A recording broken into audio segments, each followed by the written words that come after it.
কালু দাদা, তুমি শুধু এই গাছেই পানি দিচ্ছ যে? পাশের আম গাছটা তো পানি না পেয়ে শুকিয়ে যাচ্ছে। ওই গাছে পানি দিলে তো গাছটা সতেজ হয়ে উঠবে গো কালু দাদা। ওই শুকনো গাছে পানি দিয়ে কি করব? ওই গাছে তো কোনো আমের মুকুল ধরেনি।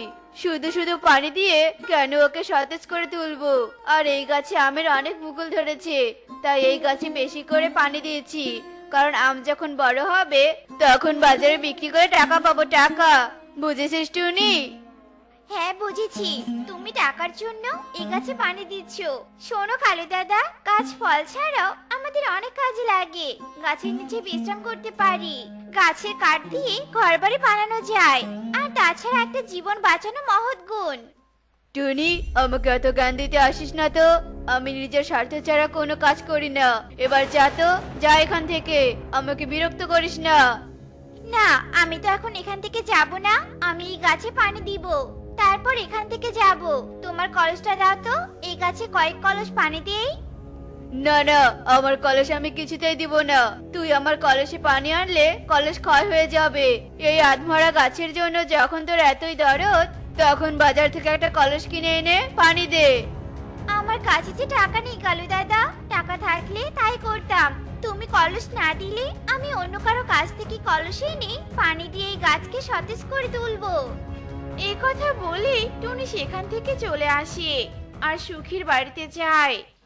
সুখী দিদি, ও সুখী দিদি, তোমার কলসটা আমাকে দাও তো। একটা আম গাছ শুকিয়ে যাচ্ছে, তাই কলসে করে নদী থেকে পানি এনে আম গাছের গোড়ায় দিব। তা তো বুঝলাম টুনি, কিন্তু আমার কলসটা যে ভেঙে গেছে, নয়তো আমি তোমাকে কলসটা দিতাম। বিশ্বাস না হলে ঘরে এসে দেখে যাও। না না সুখী দিদি, দেখতে হবে না। আমি জানি তুমি কখনো মিথ্যে কথা বলো না। ঠিক আছে দিদি, তাহলে আমি আসি, দেখি আর কোনো ব্যবস্থা করতে পারি কি না। আরে, আমি তো একটা কাজ করতে পারি। মাটি দিয়ে একটা কলস বানিয়ে ফেলি, তাহলে আর কারো কাছে কলস চাইতে যেতে হবে না। মা, মা, দেখো আমি কত সুন্দর করে খেলনা হাড়ি পাতিল তৈরি করেছি।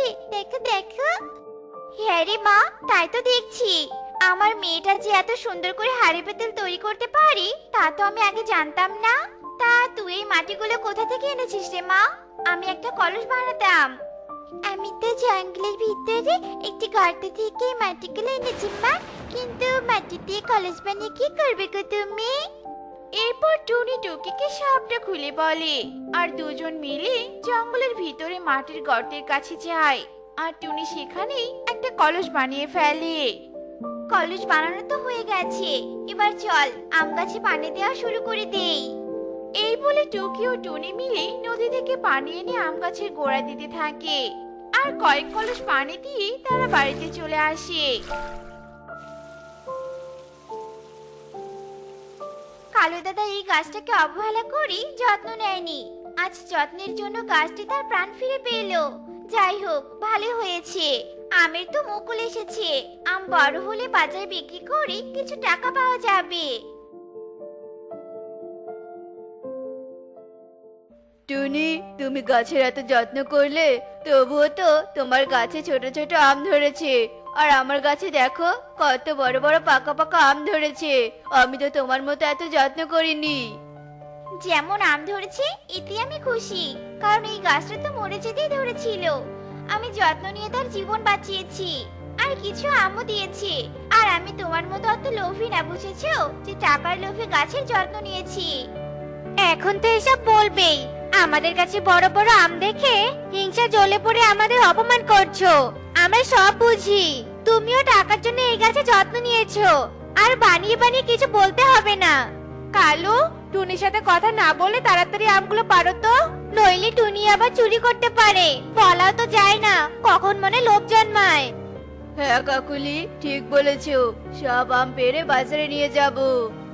এরপর কালু গাছে সব আম পাড়তে থাকে, আর টুনি ঝুড়িতে করে এক ঝুড়ি আম পেড়ে নিয়ে বাজারে চলে যায়। আর এদিকে কালু কাকুলিরও গাছের আম সব পাড়া শেষ হয়ে যায়। আর কালু বস্তায় করে আমগুলো বাজারে নিয়ে যায়। আম নিয়ে যাও, আম পাকা পাকা আম, বড় বড় পাকা পাকা আম। এসো এসো দাদারা দিদিরা, নিয়ে যাও নিয়ে যাও। আমার দোকানের আম নিয়ে যাও। খেতে অনেক মজা, অনেক মিষ্টি। একবার খেলে বারবার খেতে চাইবে। আর টুনির গাছের আমগুলো অনেক ছোট আর অনেক টক। এসো এসো দাদারা। কালু, তাহলে দাও তোমার মিষ্টি আম আমাদের। তোমার মিষ্টি আমের কথা শুনে তোমার কাছে সবাই আমরা আম নিতে আসলাম। হ্যাঁ দাদা, ভালো করেছো। তোমরা একটু অপেক্ষা করো, আমি এক এক করে সবাইকে আম দিচ্ছি। এরপর কালু সবাইকে আম দিয়ে দেয় আর সবাই আম নিয়ে টাকা দিয়ে সেখান থেকে চলে যায়। টুনি ছোট ছোট আম নিয়ে এসে কোনো লাভ নেই, কারণ বাজারে সবাই বড় আম নিতে চায়, ছোট আম কেউ নিতে চায় না। আর আমি কত বেশি দামে আম বিক্রি করলাম দেখেছিস? সেটা তোমাকে ভাবতে হবে না কালু দাদা। তোমার বড় আম তাই তুমি বেশি দামে বিক্রি করেছো, আমার ছোট আম তাই আমি কম দামে গরিব পাখিদের কাছে বিক্রি করব। এতে আমি কম টাকা পাবো, তুমি পাবে না। তাই তুমি তোমার মতো থাকো আর আমি আমার মতো থাকি।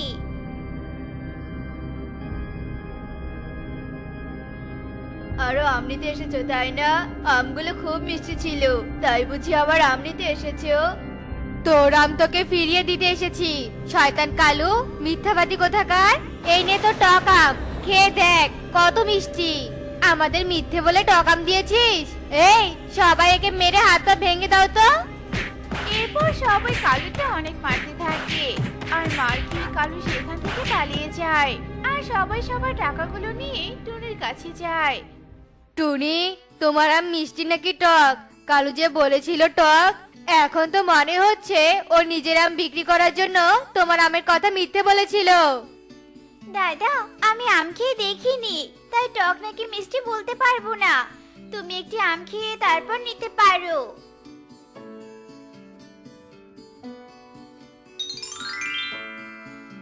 বাহ, এত মিষ্টি তোমার আমগুলো। আগে জানলে তোমার আম নিয়ে যেতাম, কিন্তু তুমি এত কম আম এনেছো কেন? দাদা, আমি আজ প্রথম আম বিক্রি করতে এসেছি, তাই কম করে এনেছি। ভেবেছি যদি কেউ আমার আম নিতে চায় তাহলে পরের দিন বেশি করে নিয়ে আসবো।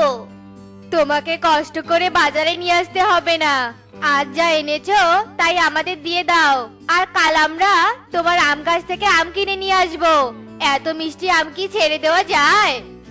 এরপর টুনির কাছে সবাই আম নিয়ে সেখান থেকে চলে যায় আর কালু লুকিয়ে লুকিয়ে এসব দেখে রাগে বাড়িতে চলে যায়। আরে কালু, এমন রেগে আছো কেন? কি হয়েছে বলো তো আমাকে। এরপর কালু কাকলিকে সব কথা খুলে বলে। চিন্তা করো না, আমরা ওই টুনির আমের গাছ আমাদের করে নিব, কিন্তু টুনি বেঁচে থাকতে ওই আম গাছ তো আমরা নিতে পারবো না, তাই টুনিকে মেরে ফেলতে হবে। এরপর কালু কাকলি টুনিকে মেরে ফেলার ফোন দিয়ে আটতে থাকে। অন্যদিকে টুনি, মা টুকি, আমাদের ওই আম গাছটার আম খুব মিষ্টি, তাই বাজার থেকে আসার সময় তোর জন্য কয়েকটা আম পেড়ে নিয়ে এসেছি, খেয়ে দেখ তো রে মা। হ্যাঁ মা, আমগুলো খুব মিষ্টি। দুটো আম দাও মা, সুখী মাসিকে দিয়ে আসি। সুখী মাসি আম খেতে চেয়েছিল আমার কাছে। আচ্ছা ঠিক আছে, নিয়ে যা।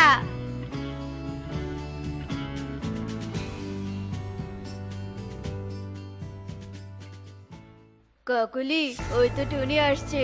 তুমি বিষ মাখানো খিচুড়িগুলো টুকিকে দিয়ে দাও, মা মেয়ে খেয়ে মারা যাক। হ্যাঁ, ঠিক বলেছো। টুকি, এই যে টুকি, এদিকে একটু শোনো তো মা। কি হয়েছে কাকলি মাসি, আমি কিভাবে ডাকছো কেন? আজ বাড়িতে খিচুড়ি বানিয়েছিলাম, পাশের বাড়ি সব পাখিদের দিয়েছি, শুধু তোমরা বাকি আছো। তোমার মায়ের সাথে আমার ঝগড়া লেগেছে, তাই ভাবলাম তোমার মা যদি আমার বানানো খিচুড়ি না খায়, তাই আর দিতে যায়নি। তুমি খিচুড়িগুলো নিয়ে যাও আর তোমার মাকে বুঝিয়ে বলো যে আমরা আর ঝগড়া করব না। তোমার কথা নিশ্চয় তোমার মা শুনবে। আচ্ছা ঠিক আছে কাকলি মাসি, আমি মাকে বুঝিয়ে বলবো। এরপর টুকি খিচুড়ি নিয়ে আসতে থাকে আর পথেই কনকের সাথে দেখা হয়ে যায়। আরে বা, টুকি দেখছি খিচুড়ি নিয়ে যাচ্ছে। টুকির খিচুড়িগুলো কেড়ে নিতে হবে, কতদিন থেকে খিচুড়ি খাই না। আজ চোখের সামনে খিচুড়ি দেখে কি আর ছেড়ে দেওয়া যায়? আরে টিকি, তুই কোথায় গিয়েছিলি? ওদিকে তোর মা তো জ্ঞান হারিয়ে বাড়ির উঠোনে পড়ে আছে, তাই আমি তোকেই খুঁজছিলাম। কি বলছিস এসব কনক তুই? আমি আসছি মা, আমি আসছি। এইসব কথা বলে টুকি খিচুড়ির বাটি সেখানে রেখেই উড়ে চলে আসে। আর কনক খুশি মনে খিচুড়ি নিয়ে বাড়িতে চলে যায়। মা, মা দেখো, আজ আমি তোমার জন্য খিচুড়ি কিনে নিয়ে এসেছি। কিন্তু বাবা, তুই টাকা কোথায় পেলি? রাস্তায় কুড়িয়ে পেয়েছিলাম বাবা। আমার লক্ষ্মী ছেলে রাস্তায় টাকা কুড়ি পেয়ে নিজে না খেয়ে বাবা মায়ের জন্য খাবার এনেছে।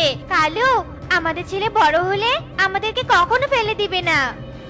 এই প্রশংসা পাওয়ার জন্য তো মিথ্যে বলেছি, এখন বাবা মায়ের কাছে যা চাইবো তাই দিবে। এরপর কালু কাকুলি খিচুড়ি খেতে থাকে। আর কয়েকবার মুখে দেওয়ার পরেই দুজনেই মেঝেতে পড়ে যায়। এ কি কালু, এই খিচুড়িগুলোতে বিষ মেশানো। আমরা যে টুকিকে দিয়েছিলাম সেই খিচুড়ি। বাবা কনক, তুই সত্যি করে বল, এগুলো খিচুড়ি তুই কোথায় পেয়েছিলি? এরপর কনক সত্যিটা বলে দেয়। এ কি করেছিস বাবা তুই? তুই কেন টুকির কাছে খিচুড়ি এনেছিস? ওগুলোতে আমরা বিষ মিশিয়ে টুনিকে মারার জন্য দিয়েছিলাম, আর আজ সেই খিচুড়ি খেয়ে আমরাই মরণ পথে চলেছি। কাকুলি, অন্যের জন্য গর্ত করে সেই গর্তে নিজেকেই পড়তে হলো। হ্যাঁ কালু, ঠিক বলেছ। বাবা কনক, আমরা আর বাঁচবো না রে। তুই তো বেঁচে থাকবি। তুই আমাদের মতো কোনো পাখির সাথে অন্যায় করিস না, কারো ক্ষতি করিস না বাবা। সৎভাবে থাকিস বাবা, তাহলে জীবন সুখের হবে। এসব বলে কালু কাকুলি দুজনেই মারা যায়। আর কনক অনেক কাঁদতে থাকে। আর কনক তখন থেকে সৎভাবে চলার চেষ্টা করে। এদিকে টুনি আম বিক্রি করে তার মেয়েকে নিয়ে সুখেই দিন কাটাতে থাকে। তো বন্ধুরা, আমাদের আজকের গল্পটি তোমাদের কাছে কেমন লেগেছে তা কমেন্টে জানাতে ভুলো না কিন্তু। রূপপুর বনে অনেক পাখির বসবাস ছিল। সেই বনে বসবাস করত টোনা ও যজ্ঞ কাক নামে দুই মুদির দোকান ব্যবসায়ী। টোনা আর যজ্ঞ কাকের দোকান পাশাপাশি ছিল।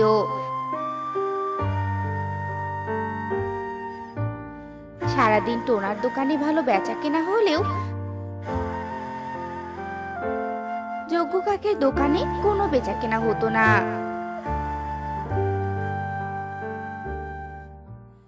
ও টোনা দাদা, আমার বাজারের লিস্টটা নাও তো বাপু।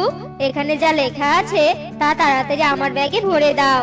গিন্নি আবার আমার বাজারের জন্য অপেক্ষা করে আছে। দাও দাও, বাজার দাও। কবুতরের এই কথা শুনে টোনা লিস্ট অনুযায়ী বাজারের ব্যাগে সব জিনিসপত্র দিতে থাকে আর বলতে থাকে, এই তো কবুতর ভাই, তোমার লিস্ট অনুযায়ী আমি সব দিচ্ছি। আরো কিছু লাগলে বলতে পারো। নিত্যদিনের পণ্য সব আমার কাছেই আছে, বুঝেছো? যখন যা লাগবে তুমি এসে নিয়ে যেও, কেমন? না টোনা দাদা, আমার আর কিচ্ছু লাগবে না। আর লাগলেও তো তোমার কাছে এসেই সব জিনিস নিব। এ কথা বলে কবুতর তার বাজারের ব্যাগ নিয়ে টোনাকে টাকা দিয়ে সেখান থেকে চলে যায়। এদিকে যজ্ঞ কাক তার দোকান থেকে কবুতরকে ডেকে বলে, ও কবুতর দাদা, শুধু কি টোনার দোকানের জিনিস নিলেই হবে? হ্যাঁ, আমাদের দোকানেও একটু এসো। আর তুমি কি জানো টোনার জিনিস মাপে কম দেয়? টোনার দোকানে আর কিছু নিও না। থাক যজ্ঞ, তোমাকে আর অন্যের নামে দুর্নাম করতে হবে না। বনে সবাই জানে তুমি কতটা মাপে ঠিক দাও জিনিস। অন্যের নামে কুটনামি করে বেড়াও বলেই তো তোমার দোকানে কেউ আসে না। নিজের চরকায় আগে তেল দাও, বুঝেছো? কবুতরের এমন অপমানজনক কথা শুনে যজ্ঞ কাক মনে মনে ভীষণ রেগে যায় আর বলে, আমাকে অপমান? এই যজ্ঞকে কি না অপমান? ওই টোনার দোষ, সব টোনার দোষ। টোনা যদি মুদির দোকান না দিত তবে তো আমার দোকানে সবাই খরচ নিত। ওই টোনার সৎ ব্যবসার জন্য আমার অসৎ ব্যবসাটা টিকছে না। ওই টোনা ব্যাটার কিছু একটা করতেই হবে আমাকে। কি করি পেয়েছি। যাই এক্ষুনি বাড়িতে যাই। বাড়িতে গিয়ে টোনাকে বাজিমাত করার ফন্দিটা ভালো করে আমি সাজিয়ে নেই। এ কথা বলে যজ্ঞ কাক তার বাড়িতে চলে যায় আর তার বউকে ডাকতে থাকে।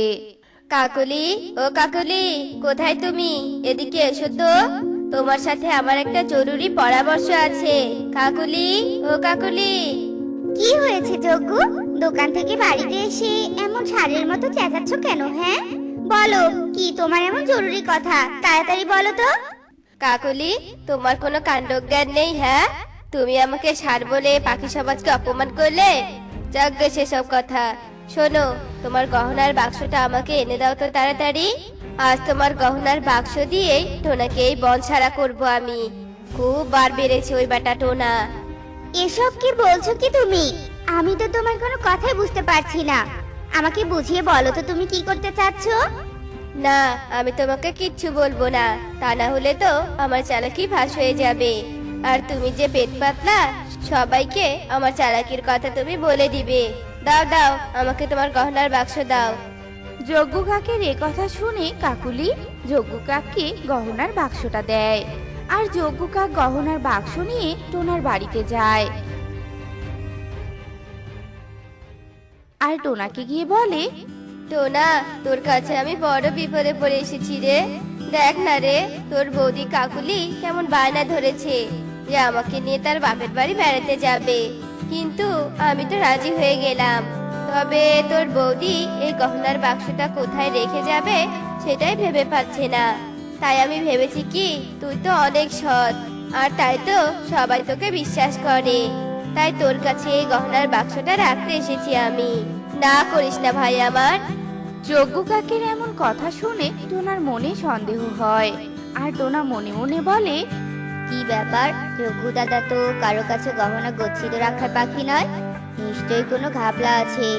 আমি যজ্ঞ দাদার কথা শুনে ঠিক বুঝতে পারছি, যজ্ঞ দাদার মুখে এক আর মনে আর এক। যজ্ঞ দাদা নিশ্চয়ই আমাকে বিপদে ফেলার জন্য ফন্দি করছে। যজ্ঞ দাদা, তুমি চলো ডালে ডালে, আর আমি চলি পাতায় পাতায়। আমিও দেখি না তুমি আজ আমার সাথে কি চালাকি করো। টোনা মনে মনে এ কথা ভেবে যজ্ঞ কাকের কথায় যজ্ঞ কাকের গহনার বাক্সটা রাখতে রাজি হয়ে যায়। আর যজ্ঞ কাক এ কথা শুনে ভীষণ খুশি হয়ে যায়। টোনাকে গহনার বাক্স দিয়ে যজ্ঞ কাক খুশি মনে বাড়ি ফিরতে থাকে।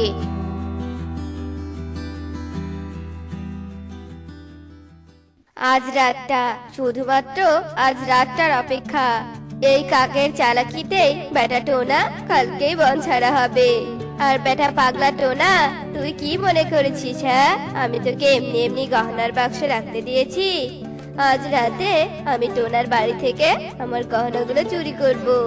আর সবাইকে বলে বেড়াবো যে আমি টোনাকে গহনার বাক্স রাখতে দিয়েছিলাম, কিন্তু টোনা আমার গহনার বাক্স মেরে দিয়েছে। তারপর দেখবো টোনাকে কে আর সৎ বলে। এভাবে সেই দিনটি কেটে যায়।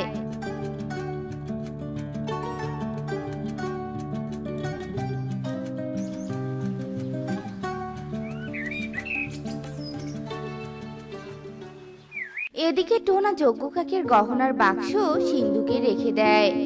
গহনা তো সিন্ধুকে রেখে দিলাম, তবে আজ রাতে আমাকে ঘুমানো যাবে না। ওই যজ্ঞ কাক ঠিক আমাকে ফাঁদে ফেলানোর চেষ্টা করবে, সজাগ থাকতে হবে আমাকে। আর অন্যদিকে যজ্ঞ কাক তার বাড়িতে বলতে থাকে, যাই, অনেক রাত তো হয়ে গেল। টোনা নিশ্চয় এখন ঘুমিয়ে পড়েছে। আমার গহনাগুলো চুরি করে আনে গিয়ে তাড়াতাড়ি করতে হবে। কাল সকালে বনের মোড়লের কাছে তো চুরির বিচারটা নিয়ে যেতে হবে আমাকে। হা হা হা, আজ আমার ভীষণ খুশি লাগছে। এ কথা বলে যজ্ঞ কাক টোনার বাড়ির উদ্দেশ্যে যেতে থাকে। এদিকে টোনাও রাত জেগে থাকে।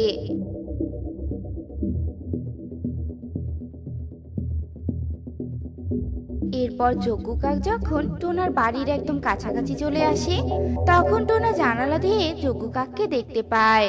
আর বলতে থাকে, আমি ঠিক ধরেছিলাম যজ্ঞ কাক আসবে। ওই ব্যাটার নিশ্চয়ই কোনো মতলব আছে, আর কি মতলব আছে তা আমি এখন বুঝতে পারছি। দেখ যজ্ঞ কাক, আমি তোর এবার কি হাল করি। টোনা এ কথা বলতে বলতেই যজ্ঞ কাক টোনার ঘরের দরজার কাছে চলে আসে।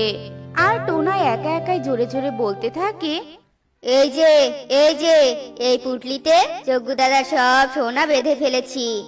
এবার এই পুটলিটা আমি ওই কুয়োতে ফেলে দিয়ে আসি।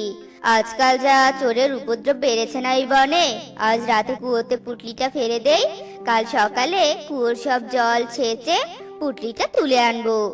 হা হা হা, আমাকে আর চালাকি করে আমার গহনাগুলো চুরি করতে হলো না। টোনা কি বোকা রে বাবা, গহনার পুটলি নাকি ওই কুয়োতে রাখবে। যাই যাই, ওই কুয়ো থেকে আমি গহনার পুটলিটা চুরি করে আনি। কাল টোনা দেখবে এই কাকের চালাকি। আমার বুদ্ধির জালে টোনা ফাঁসলো বলে। এ কথা বলে যজ্ঞ কাক কুয়োর কাছে গিয়ে কুয়ো থেকে গহনা তোলার জন্য বালতি বালতি জল তুলতে থাকে। এদিকে যজ্ঞ কাকের এমন কাণ্ড দেখে টোনা মনে মনে হাসতে থাকে। যজ্ঞ কাকের এমন নির্বোধের মতো কাজ দেখে তো আমার বড্ড হাসি পাচ্ছে। যাই, এবার আমি বনের মোড়লকে ডেকে আনি। যজ্ঞ কাকের বুদ্ধিটা এবার আমি কাজে লাগাই। এ কথা বলে টোনা মোড়লের বাড়ির দিকে রওনা দেয়।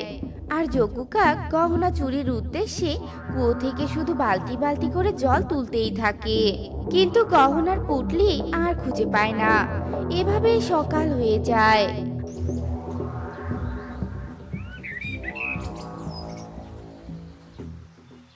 আর এদিকে টোনা মোড়লকে নিয়ে আসে।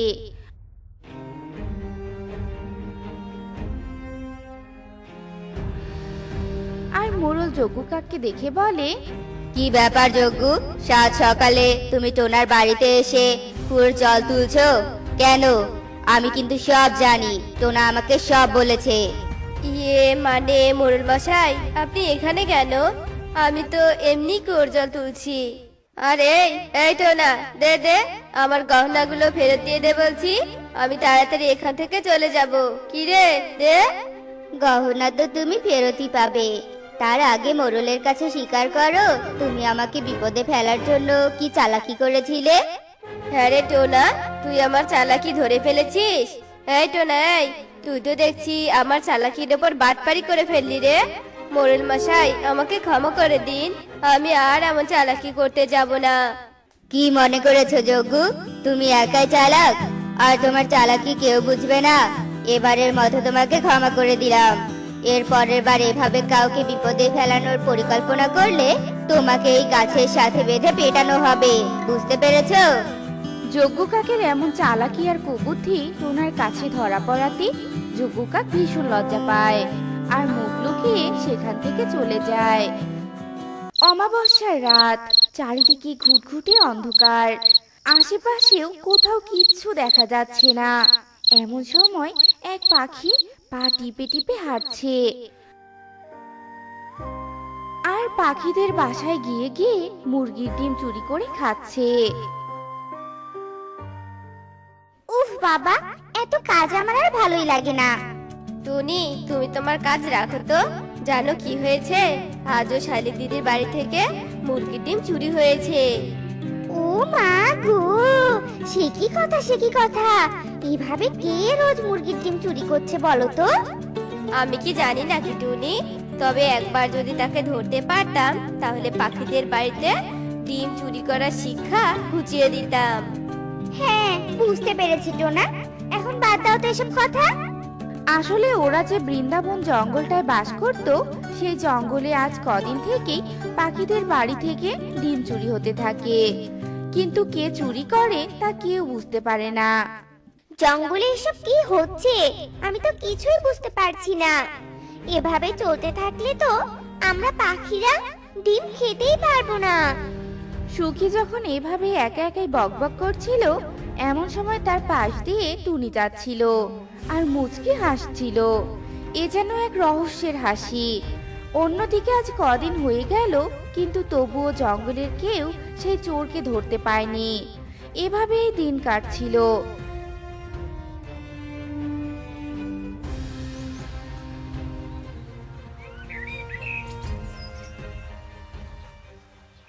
দেখতে দেখতে টুনি গর্ভবতী হয়ে যায়। টুনি, তুমি গর্ভবতী হয়ে আমি অনেক খুশি হয়েছি। টুনি, তুমি বাসা বিশ্রাম নাও, আমি তোমার জন্য পুষ্টিকর খাবার নিয়ে আসি। এরপর টোনা টুনিকে বাড়িতে রেখে খাবার কিনতে যায়। আর কিছুক্ষণ পর অনেকগুলো ডিম আর কলা কিনে আনে। টুনি, এই যে তোমার জন্য খাবার নিয়ে এসেছি আমি, তুমি এগুলো খেয়ে নাও কেমন? আমি বরং কাজে চলে গেলাম। এরপর টোনা টুনিকে বাড়িতে রেখে কাজে চলে যায়। এভাবেই দিন কাটছিল।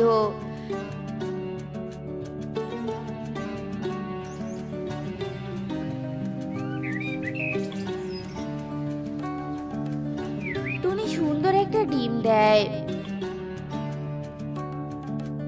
আর টোনা টুনি ডিম ফোটার অপেক্ষা করতে থাকে।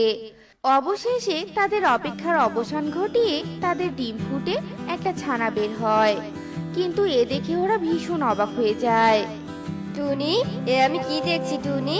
ছি ছি, তোমার পেটে কাকের ছানা এলে কি করে বলো তো? শেষে কিনা তুমি, ছি ছি টুনি, আমার ভাবতে অবাক লাগছে টুনি যে তুমি একটা চরিত্রহীনা মেয়ে।